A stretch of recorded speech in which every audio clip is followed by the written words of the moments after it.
Good evening. I am Dr. Antonique Edwards. I am the Chief of Equity, Inclusion, and Community Engagement for Alachua County Public Schools, or otherwise known, I guess our official name would really be the School Board of Alachua County. And I am so delighted to share with you on today on behalf of the Parent Academy.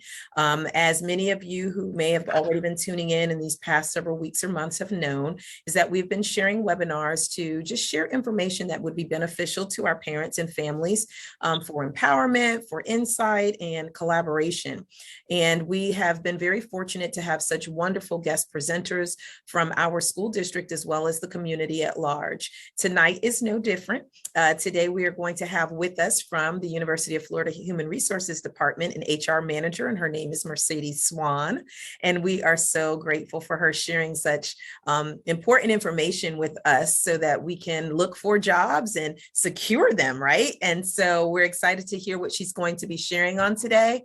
I do want to share a few points with our parents, is that's to always let you know that you can find the sessions that we'll be sharing at the school board website under our Parent Academy page, and that's at www.sbac.edu/Parent Academy.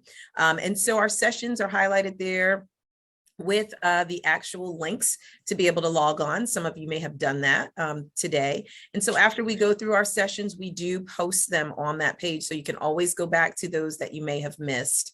But with no further ado, one other thing, my apologies. At the end of each of sessions, after Ms. Swan has shared her presentation, you will have an opportunity to ask questions. So hold those or throw them in the chat as we go along, and I will share them out to her so that she can respond to questions that you may have. So please know that you can share your questions with us and we'll try and get those answered. We typically stay within our 6 o'clock to 7 o'clock p.m. range, however. So I will let you know if we start running out of time, because, we do need to allow for people to go on and address their families as well. But we are happy to have you here on tonight. And with that said, Miss Mercedes Swan, I give the floor to you. Yes, thank you so much, Dr. Edwards. I am so excited to be here. So I'm just going to go ahead and launch my slides so we can go ahead and get started. And as Dr. Edwards mentioned, I am so excited to get all of your questions. So I did make sure that I left some time for you all to have those questions answered at the end, but I will leave my contact information if you all have any follow-ups that are needed. So give me just a minute to share. All right, can everyone see that okay? Awesome. Yes. All right, well, today I was asked to share a little bit about best practices for interviewing and securing reputable employment in this technology era of the 21st century. I know we've all gone through some shifts and some changes, and so I'm really excited to just give you all some tools and some strategies to help UB in your job search and gaining employment. As I mentioned, I am here as an HR manager at UF. This is my contact information, so I really do welcome any of you who may have questions after this to please follow up with me. The things that we'll be discussing today are how to respond successfully to interview questions. So I'm actually going to be sharing with you a formula that I think helps anyone answer any type of interview question. So it really does help you just feel prepared and ready anytime you go into an interview. I'm also going to be sharing one of the number one tips or number one things that you can use to make sure that you are preparing for your interviews adequately. And that's your job announcement or those postings, wherever you see that, if that's on LinkedIn or Indeed. It is a great way to really use that and analyze that to help you make sure that you're packaging your skills successfully. So we're going to go through what that looks like and how you can do that independently for your next job search, your next interview. And then we're also going to talk about ways that you can mitigate bias in an interview process, right? As we are interviewing, there are so many things that come comes up, so many things that the interviewer, such as myself, learns about you. And so we definitely want to equip you to be able to share the right information in your interview so that you're mitigating bias from your standpoint. And of course, from our lens, there is always opportunity for us as employers to mitigate that bias as well in the way that we structure our process, but wanting to share a couple of those strategies with you. All right, so we are starting off with interview questions, that interview question formula, like I mentioned. I know that interviewing can feel very intimidating as somebody who interviews people all day. It still makes me nervous when I go into an interview, even with people that I may be familiar with. But I think that if we do break it down and really get to kind of what I feel is the truth about interviewing, it can really help it feel a lot more simple and a lot less nerve-wracking. So I really recommend that you really do view interviewing like professional storytelling, and you take the opportunity to tell, the group or the individual that you're interviewing with more about your background, your accomplishments, your successes, the different types of professional experience that you have, from the lens of just sharing with them that story and knowing that you need to share, enough detail for them to be able to really understand, engage what you're doing and what you have done and how you can add value. So essentially that can be broken down into a formula. So I'm going to share that with you now. So the first part of that formula and why I talk about stories and storytelling and interviewing is that there is a very well used interview answer structure, and it starts with the STAR stories. So STAR is an acronym. It stands for situation, task, action, and result. And anytime you're going into an interview or you're asking a question, or even if you have the opportunity to network or connect with employers in a less formal way that's not an interview, you can still answer certain things about your background and experience in this way. So STAR stories are essentially the stories that you tell about your skills, your abilities, your accomplishments, and your duties. And you really write those stories for use throughout all of your interviews. And so when you're really going through, let's say you've accomplished something, maybe you have something that you're proud of that you changed or did at your employer, I would really encourage you to write those things down. Tell us specifically what the situation is. Like, what did you have to accomplish? What was the challenge? What were you maybe asked to do or tasked with in your job? What were the specific tasks that you did? Sometimes people really talk about the overall process, or they talk about overall the expectations of their manager or their employer, but they don't go in and tell us the exact details of the specific tasks that they did, as well as the action. So tell us again, maybe you had a task to organize something, maybe you had a task to launch a program. Tell us about the specific things that you did in sequential order and really map that out for us. That really helps us to understand what you did and how the skills that you have and the experience that you have can be used in other ways, shapes, or forms as you would transition into employment here or anywhere in Alachua County or the country. And then you always want to share with us the results, right? So, it's hard when you tell us all of these things that you did, but we don't know if it was successful, or we don't know the impact. Maybe you helped, hundreds of people or 10. That may make an impact for how we're really viewing your accomplishments. So I would say that anytime you have the opportunity as you're interviewing to really share with us the results or the impact of the work that you did, that's really going to make your story stand out as you interview. So I would really encourage you again to kind of write this down and think about those things as you are interviewing and making sure you're hitting every single one of these points as you're going through your interview. Okay, or each question, I should say, answering each question. Okay. So the story in itself is just a part of that interview answer, right? It's kind of like the meat of the answer. It's where the bulk of your answer, most of what you're speaking about is going to be about. But there are still some key things that you want to include in that interview answer to really package or shape what you're sharing with an employer. And so I always really recommend that people, even if you go into an interview, you might have one piece of paper where you kind of just write down this as a mental checklist of things to go through. So the overall stages of a good interview answer starts with you just simply answering the question. Then you want to tell a story to support that answer. Then you want to align what the story is back to the position that you're interviewing with, and then you want to share how you'll add value. I promise I will give you an example that will really help to drive those home. But for instance, if you were asked something along the lines of, tell me about your experience with administrative work, you would want to give them a brief overview of the type of administrative work that you have.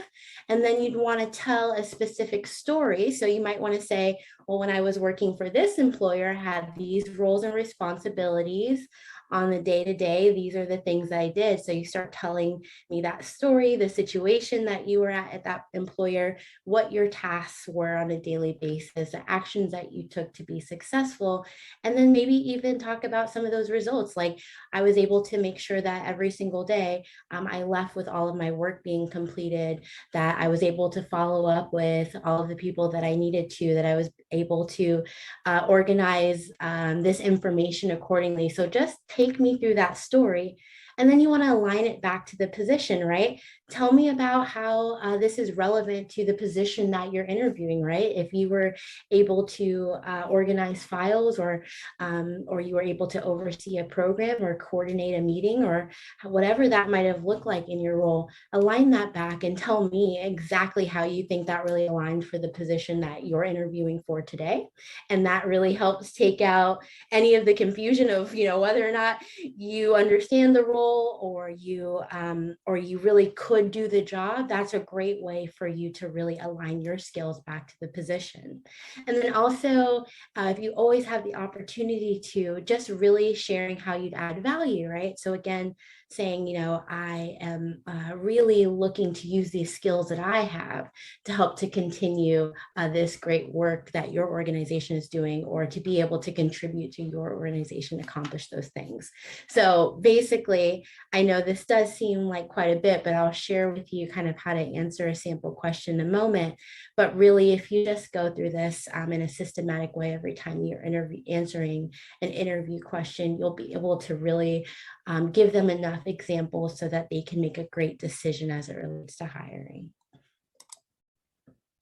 So I told you I had an example. So I know that some people really hate this question. So I've heard the tell me about yourself question. It doesn't give you a lot of structure. It doesn't tell you what exactly to answer or what they're looking for in their ideal answer. So sometimes it feels like you're kind of throwing darts in hopes that you make a bullseye, but you don't really know. And so this is a great example of how you can still use this type of structure to answer any type of question, even if you don't feel like all of the relevant information is provided to you in terms of what they're looking for. So if I were to ask you, maybe you're in a customer service role, and I were to ask you to tell me about yourself, you might start off the answer with exactly that, just answering about yourself, your background and your experience, right? So in the answer, you would say, I regard myself as a customer service expert. And for the last 8 years, I've helped the companies that I've worked for boost customer satisfaction of over 60%, helping them retain over 90%, 95% of our customers year over year, right? So that's just a really quick way for you to just very clearly answer the question. It's simple, it's concise, and it's clear. And then you want to talk about a little bit about that story. So a story that you can say is in your current role as a customer service agent, you managed customer service, sorry, I had a typo there, but you managed customer service calls for over 500 customers and managed the company's customer relations functions. Specifically in that role, you identified some key deficiencies in their customer service model and aided in implementing a new software to address these issues. As a result of this new software, our customer service team was able to be more effective and reduce customer waiting time by 15%. I was directly responsible for 15% for a 15% profit increase due to my ability to successfully resolve customer issues. So you can kind of see how I've mapped out a story. It's not long-winded, but it is very detailed in terms of what the situation was. I was a customer service agent. The task, I was tasked to oversee customer service calls. The action was that you implemented a new software and that you were addressing customer concerns. And then the result was that you made or reduced customer waiting time as a result. So that's really how you can package kind of a story in that. Then you might, after you tell your story, say, I really enjoy finding new opportunities to to improve the experience of my customers, right? So you're aligning that back to the goal and maybe what they're looking for, right? Is that customer service focused expert. And then you can add value and say, hey, I'm really looking forward to learning more about your company's customer service practices and how you can use your expertise to improve the company's customer satisfaction scores. So that's kind of just a quick overview, right? This will look a little bit different based on your background and experience, but this is just a great example to really get you started in understanding and seeing and using kind of an interview answer formula structure.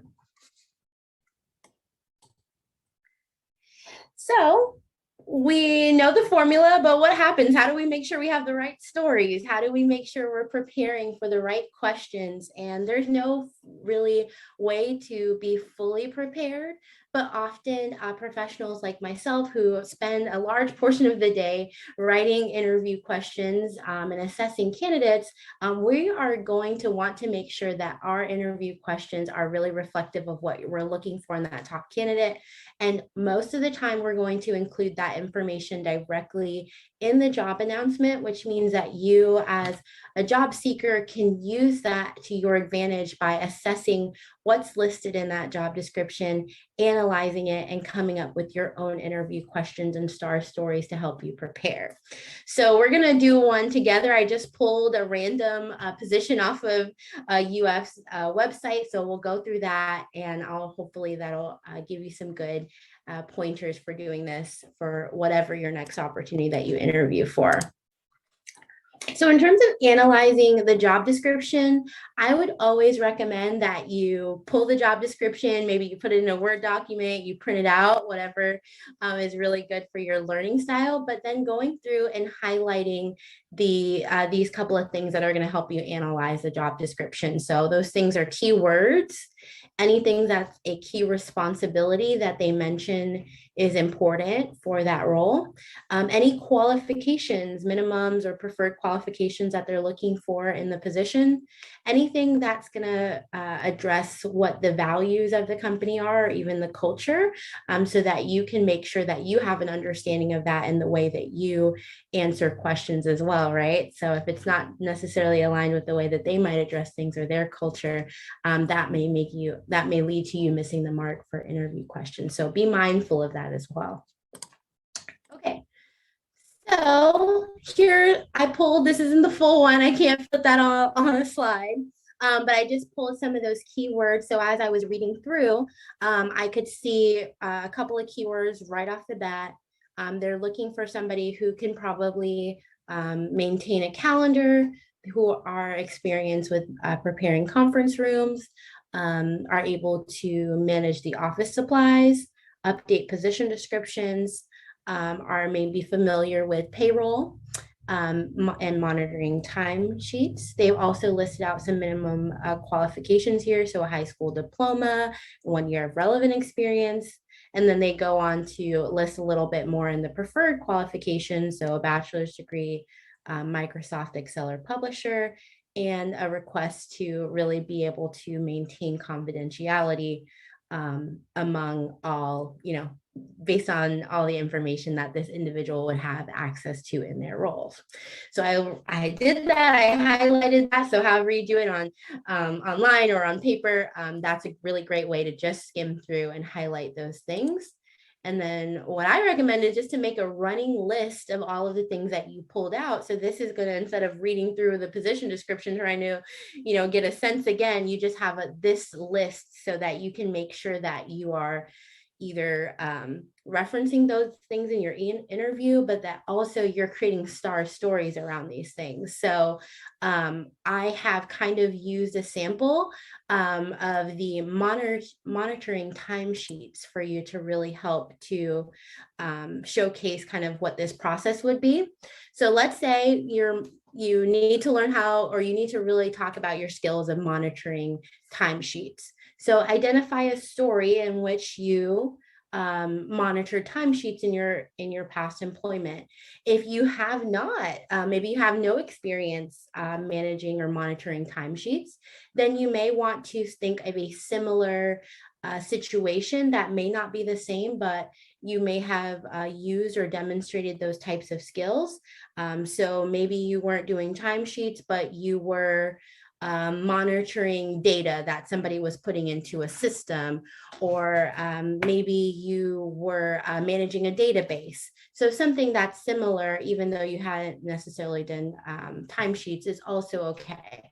So definitely write down that story as it relates to that particular item so that you have it and you're prepared if you're asked about monitoring timesheets, that you do have a question that you can immediately reference and speak to in your interview. So after you have that star story, then you are going to write a sample question as it relates to that particular skill or ability that they're asking you for. So for me, it can be something that's even simple, even if you don't have the perfect kind of interview question that you think somebody might ask. It's like, maybe a question as simple as, what experience do you have interviewing and monitoring timesheets? And then you should take some time practicing that. I really recommend for you to even do mock interviews. If you have somebody who's in human resources or in talent acquisition, or somebody who's even a hiring manager that is, a colleague or a friend that would be willing to do that for you, I think that's a great opportunity to get some feedback and ask them if they do a mock interview with you and give you some feedback. It's a good way to kind of get a sense of, what gaps you might have in terms of answering questions, and see, did you sound nervous? Did this not make sense when you explained it? And it's a really great way to practice and feel more comfortable with these types of interview questions. I put one that I might have asked in an interview, just as it is a little bit more of a behavioral based question.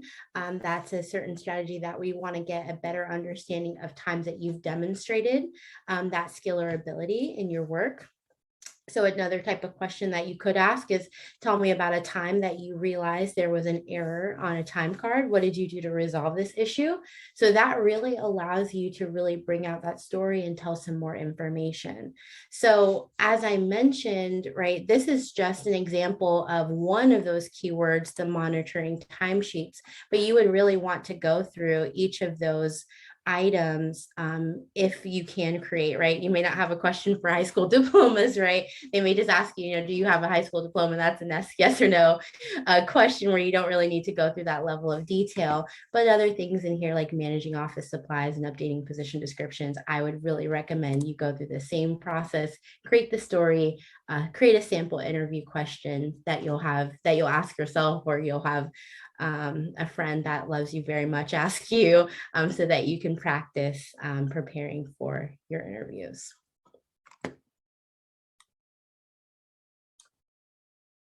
All right, so mitigating bias as a candidate. So there is a lot of work, and I'm sure Dr. Edwards probably has lots of discussions about this on a daily, about different ways that we can mitigate bias in our evaluation process. And I know here at UF, we are doing a ton of work of really creating strategies for our hiring managers or our search committees or our panels to be able to make decisions that do not consider things that are not relevant to the job, or not things that we should be assessing candidates from regarding. So those things are usually things like protected classes, like race or gender, ability, age, those types of things. And so while it is certainly, as I mentioned a little bit earlier, important for the employer to take the steps to be educated around ways to mitigate bias, I think you as a candidate can also ensure that you are limiting the amount of information or the type of information that you share, so that they're not making decisions that are biased or not really reliant upon your skills and abilities from a professional standpoint. So there are some do's and some don'ts that I would really recommend. So in terms of do's and don'ts, I always want to encourage you to really stick to the job duties as it relates to answering questions. And that's things that are really professional experience, skills, and abilities that you've had in a professional um, workplace. Now, I know some of you may have, you may have volunteer experience or something that is outside of work that really helps you to better package your skills, or that are great transferable experience that you can really speak to. And that is absolutely okay. But sometimes we've had candidates, talk about things like skills that they've learned maybe in childcare or taking care of family or things like that. And while they are important things, they do introduce bias into the process, because instead of talking about your wonderful skills or abilities, somebody's now thinking about your childcare requirements or things like that. So it's just one of those things to just be mindful about the types of experience that you choose to share with employers, and really do lean into more of those professional experiences, even if they are more volunteer based or anything like that. So for instance, if you want to talk about your availability for a job, maybe you do have family commitments that impact your availability. Instead of really disclosing a ton of information to potential employers about your family commitments or children or elderly or family members that you may, be a caregiver for, instead share more information about your availability. I'm able to work for these hours on these days or things like that, and really just discuss that as a matter of availability and work work hours rather than family commitments. Same thing about salary requirements, right? Sometimes with salary, you do have a certain salary that you really need to be making in order for a move or a change to make sense for you. And sometimes people choose to share different things about their financial situation. Instead, you'll just want to really stick to what your requirements would be for this job. Of course, sometimes there's negotiation that's a part of that. But I think if you're really just relying on what you really need to make from a salary requirement and what the work that you do and the value that you provide would warrant, that's a much better way to have that conversation with potential employers. And the last thing is avoid discussing anything regarding protected classes. So if you're not familiar with the protected classes, employers are not able or should not be considering things like race, color, religion, national origin, sex, which includes gender, pregnancy, or sexual orientation, or even things like gender identity. They should not be considering those, as well as age, physical or mental disability. And that does include things that are, medical related. So I would encourage you that, if you are challenged in answering certain questions, maybe about your availability, or are you available to do this work, or what's your long-term commitments to this job, or things like that, really do rely on your commitment and your tangible availability, and not necessarily explaining any of your background and your experience through these lenses. So those are the do's and the don'ts of mitigating bias in the process. So I have gone through all of my information, and I'm happy to really just answer any questions or clarify anything that we've talked about thus far. And that also, of course, you are always welcome to really look at any opportunities that are available at UF on our careers page. And our talent team is really open and happy to answer any questions if you face any challenges with applications or things like that. So yeah, excited to get any of your questions as it relates to this content. Fabulous. Thank you, Ms. Swan. And so we do want to give you all the opportunity to certainly share within the chat any particular questions that you may have as you may be thinking about them and putting them in the chat or the Q&A. I did want to ask specifically when people are asked about, when you talked about telling me about yourself and that question, should it always be centered around work itself? Or are there any times where talking just a little bit about who you are as a person be appropriate? Yeah, so I do think in most cases it is the most appropriate thing to really only discuss things that are related to the job.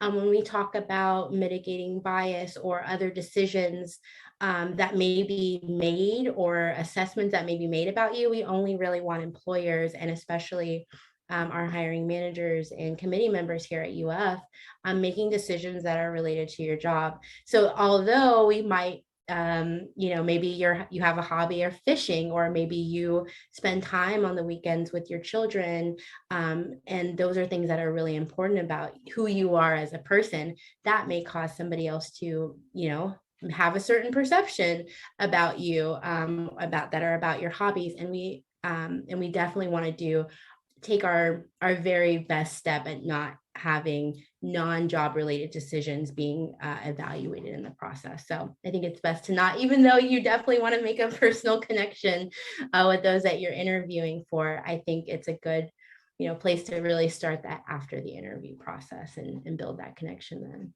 So Thank you. Question.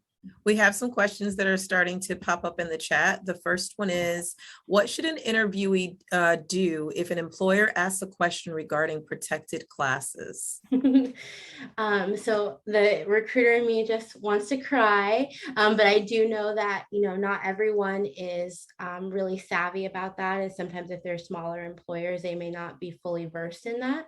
And so I do think that you have the opportunity as a job seeker to try and redirect. It really shouldn't be in your court to really have to do that. But for instance, if somebody came to you and said, hey, Michael, I just really want to know, what your work commitments are and your ability to work after hours. Do you have any childcare, or do you have a spouse that you would, really need to provide support or childcare for, anything like that? And you could say, well, actually, I'm really looking for an opportunity that will allow me to work from 8 to 5. And that's really the work arrangement that I'm looking for. And so I would recommend that you just politely dance around anything like that. And that could be anything related to protected classes. Do you have church to attend on Sundays? Or, do you have elderly parents to take care of? Those types of things, just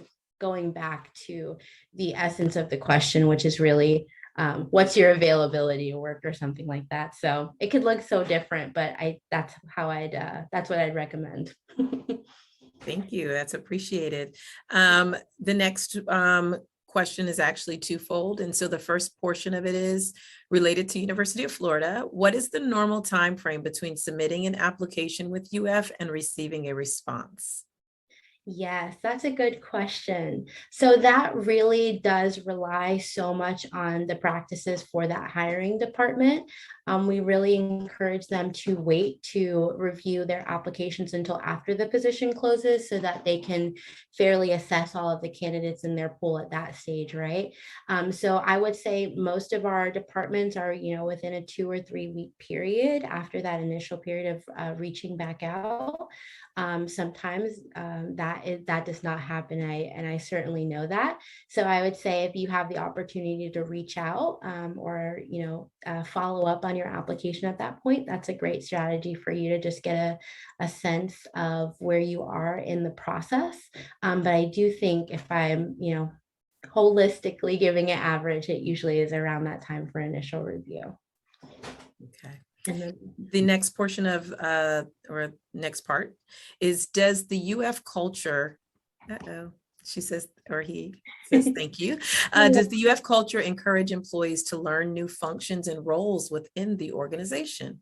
Yes, absolutely. That's actually one of my things that I love most about UF is that there's kind of two folds to that. We do have a pretty robust training and organizational development offering from our team here at UFHR. So they do offer a lot of skills that are really specified in growing, right? They may be, okay, well, I'm in HR. I want to learn more about management, or I want to learn more about accounting or things like that. There are different tracks and different programs that you can take to learn more.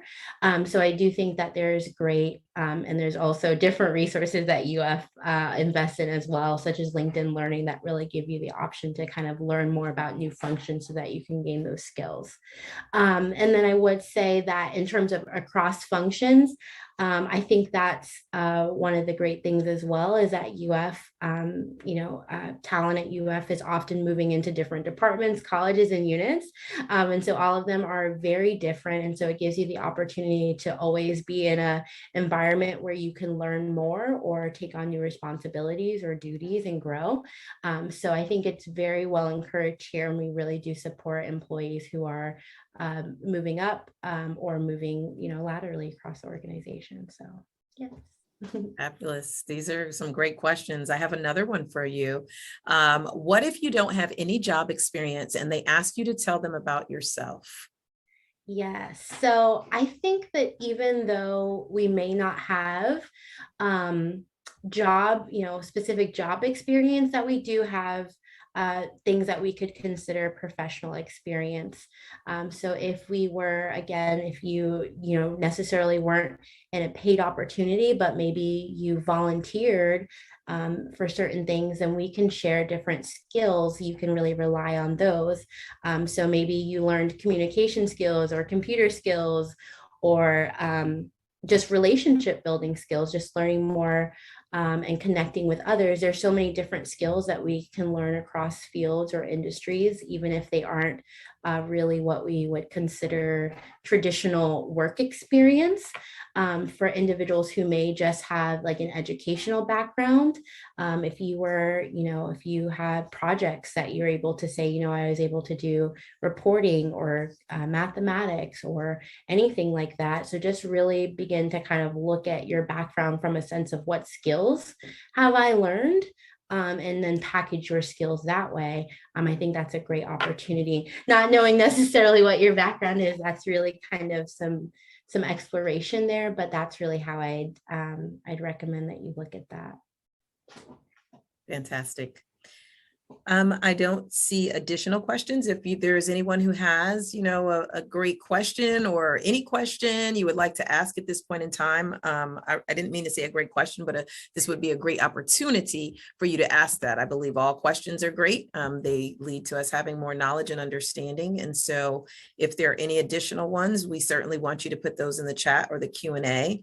And while we wait to see if that is going to occur, I do want to encourage everyone to visit our website, which is www.sbac.edu/Parent Academy. And there you can find the previous questions that have been asked, right? And so if you have any, or not questions, I'm sorry, videos that have been taped. I'm looking at the screen while I'm talking. I'm sorry. And so any of our previous videos and topics that we have covered will be shared there on that page. And so I think that that's important. And so I had a feeling that if I talked long enough, some new questions would come up, and I wanted to give you guys a chance for that. So here's another one, and you don't have to apologize. Does UF use application tracking systems to automatically scan resumes?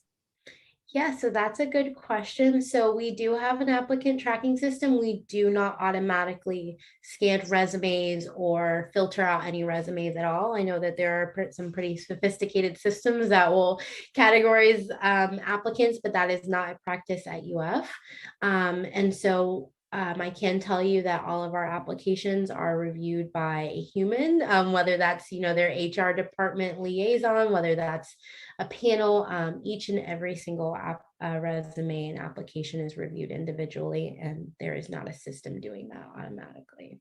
And so if there is I know you said that they don't automatically scan, but you do have a tracking system. If we happen to have someone in the audience who doesn't understand what an application tracking system is, can you explain that for them, please? Yes, absolutely. So without an applicant tracking system, my job and the jobs of many recruiters out there would be a very difficult job. So really what it does is it helps us be able to house all of our applicant data. So basically when anytime that you're applying to a job and even outside of UF, if you're submitting an application, a resume, you're answering any questions, your information is getting stored into a system so that we can track and move you through the process. So that's kind of the part about the tracking. So most of them, you know, it associates your application with a particular job that you applied to. Hiring managers or recruiters or whoever can get in and see all of the applications and put them in a status. Maybe you're in the interview status, or maybe you're in a resume review status. And then maybe, right, if you haven't been selected or things like that, you may be in a status for that as well. So it's really just kind of the best way to think about it is maybe a database that all applications are received. Thank you.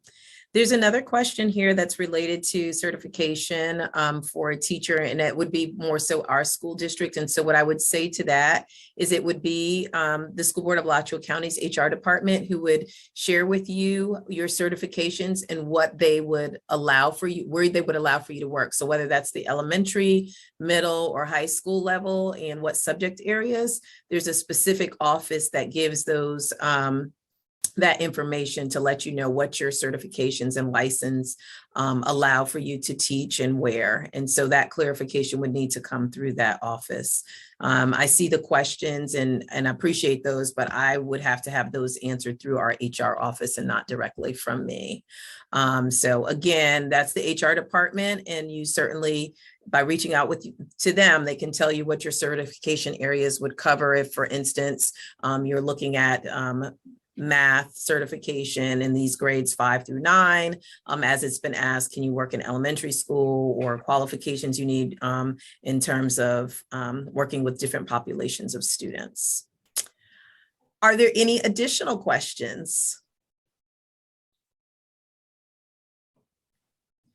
Okay, well, I will say that I don't know about you at the University of Florida, but here we certainly would love to have many more employees working with our school district. I think that that's the case in the schema of the land right now, is that many people are looking for employees. And I think if we follow the STAR model that you shared with us on today, then we can all find opportunities to show ourselves as STAR employees.